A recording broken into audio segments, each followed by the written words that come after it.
every day I turn, to the media south of the border, it's so vitriolic. It is all about the polls, and there's nothing about substance in terms of what it is that this election says about America. Last week on Now and Next, the crew spent some time dissecting the media strategy for Kamala Harris. And, she did Colbert, she did the Stern Show, she did podcasts, she did The View, she did 60 Minutes. So it was a real wide media appetite, or diet rather, that she was kind of offering her ideas to. But she got criticism because, you're not getting out there handling a tough interview. This week, she landed on Fox. And I'll play the clip, and this is the benefit of the podcast. It's not an 8-second clip. It actually provides context and I think a good tone for the exchange that she had. That half of this country is now supporting this person who could be the 47th president of the United States. Why is that happening? This is an election for president of the United States. It's not supposed to be easy.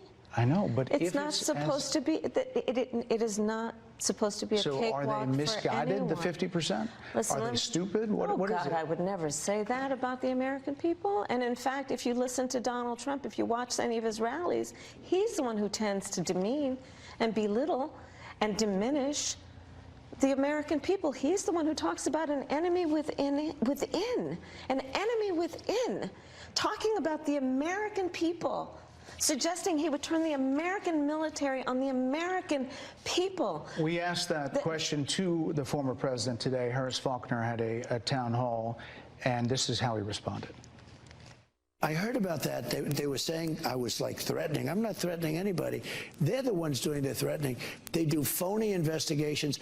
I've been investigated more than Alphonse Capone. He was the greatest gangster.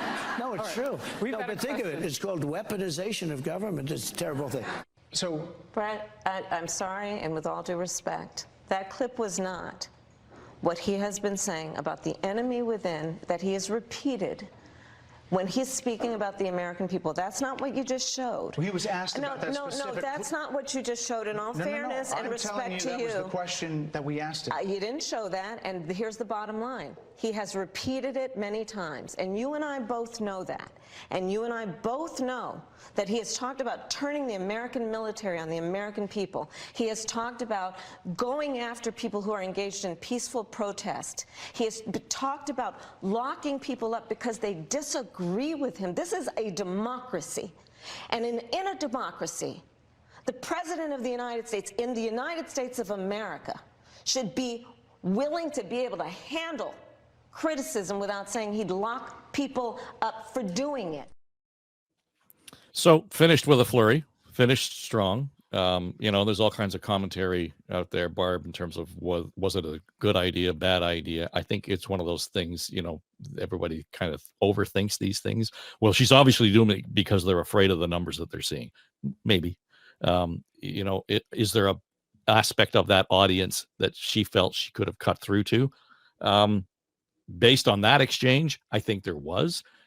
Her exchange around immigration, which was right off the top, needless to say, was very rough, but it was confrontational at best. We've all been in situations where we've had to be tough with an interview, not necessarily driving an agenda. But just your thoughts in terms of where you think this leaves us. One thing that you said, it is vitriolic, the whole experience, and it can be exhausting, but I know you guys are the same, try to follow all of it. I try to see as much of every interview as I can with both sides. I don't know how your panel, what your panel felt about it. My take is she's not playing well. She is not coming across well to American people. Can she be successful? Sure. I think anything can happen at this point. But I don't, let me just give you an example. I mean, I just had to not laugh. I just had to kind of shake my head at that clip. Both sides are saying a number of different things, right? And then there is sort of a compilation of clips where it took the audio from what she just said. I would never call the American people stupid. Then there's a clip of her saying, 18 to 34-year-olds, they're stupid. Why do you think they put them in dorms? So it's just kind of this, and the threat to democracy. I don't know. It's kind of a reach for the Democrats to say that, considering they removed Biden and inserted Harris, who was not the most popular VP, but now is apparently the best person to run the country. So I think there's a lot of kind of give and take on both sides, and I try to look at this as objectively as possible. I think you're right. I think that was a big flourish, big ending for her. I think she's probably wise to express more anger and less sort of, I don't really know what to say, and I'm from a middle class family. It seems to be a lot of talking points that are being repeated, where she's better off probably getting into a space where she can be angry and come across a little more credibly. One of the criticisms I heard from the Fox commentary, Kim, was, well, she started out joyful. Now look at her. Well, Oh, I don't think that at all. I mean, give her credit. She was in a hostile environment there on Fox News. And I thought it was gutsy.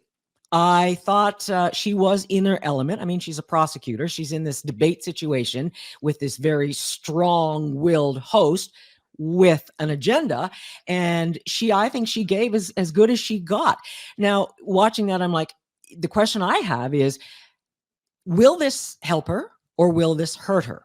Well, I think it can help her with the swing voters in the battleground states who are thinking, well, something, I like what she's doing now. She's pushing back, and she really is strong, or sounding strong, as the president of the country.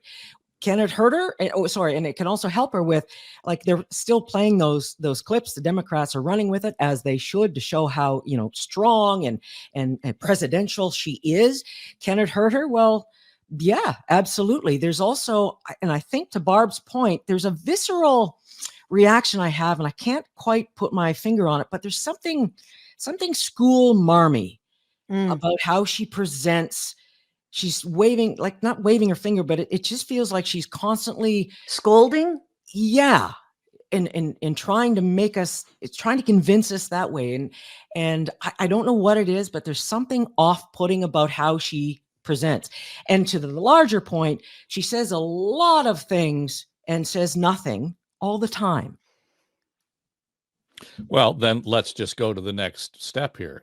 Speaking of saying a lot of things and saying nothing all at the same time. This was last night at the Al Smith dinner in New York. It's a Catholic charity. Both presidential candidates were invited to attend, as historically that's what would be done. I just about said hysterically. I thought you said hysterically.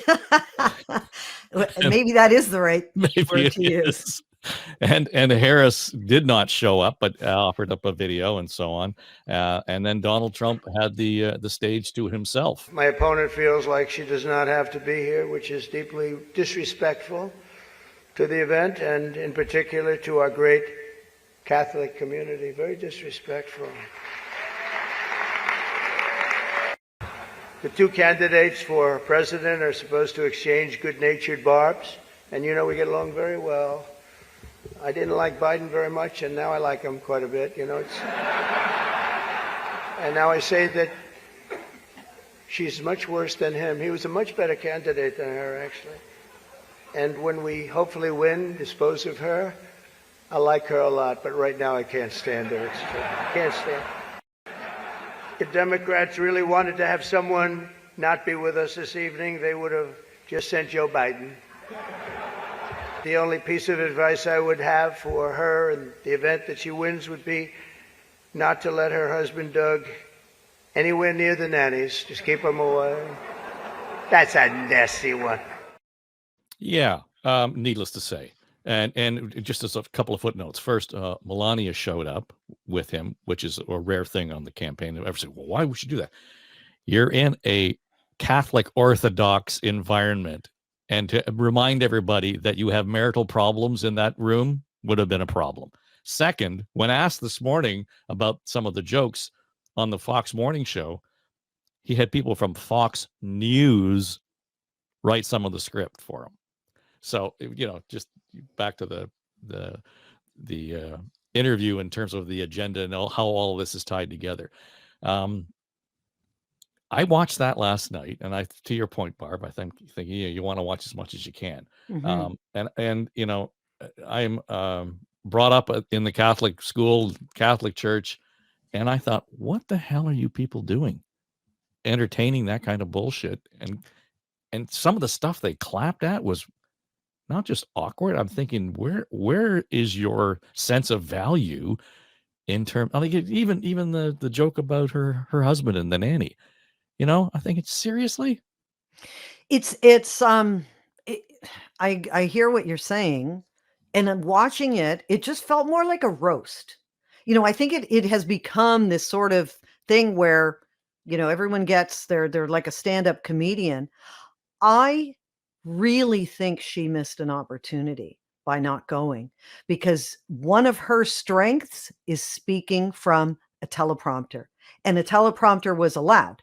And I think No, they didn't have a teleprompter. That was his complaint. Oh, I thought he said, I thought I could have brought a teleprompter, but he obviously had notes and he Yeah. obviously had jokes written for him.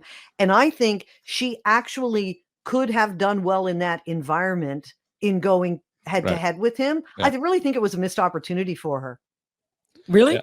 Yeah. Do you think the average American cares? Do you think the average American waits for this every presidential election campaign? I don't think they do. I No, think this but is for, political nerds. Right, but I think now with the landscape of social media, this kind of stuff is in your face. I didn't even realize this happened last night, and this morning I'm just checking X, Twitter, and all I can see is clip after clip after clip. So I think that people are being exposed to stuff now that they wouldn't necessarily go look for, and I think it's gotten even more so in since the last election cycle.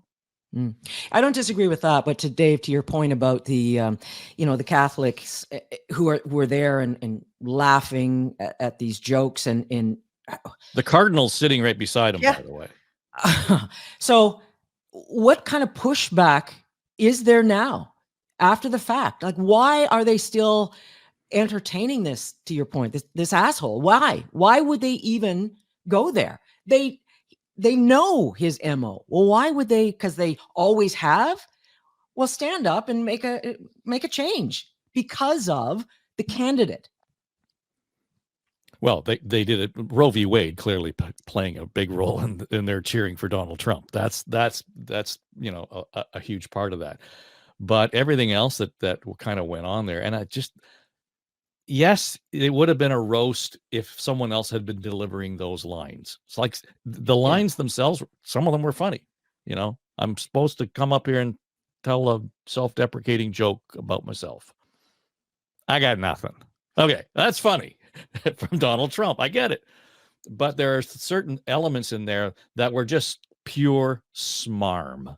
There was nothing in there that suggested any kind of bipartisan, lighthearted, I know we're on both different sides of the aisle, but I fucking hate you was basically the message that came out of it. As there was no level of respect for the work that's being done. There's no level of respect for the process.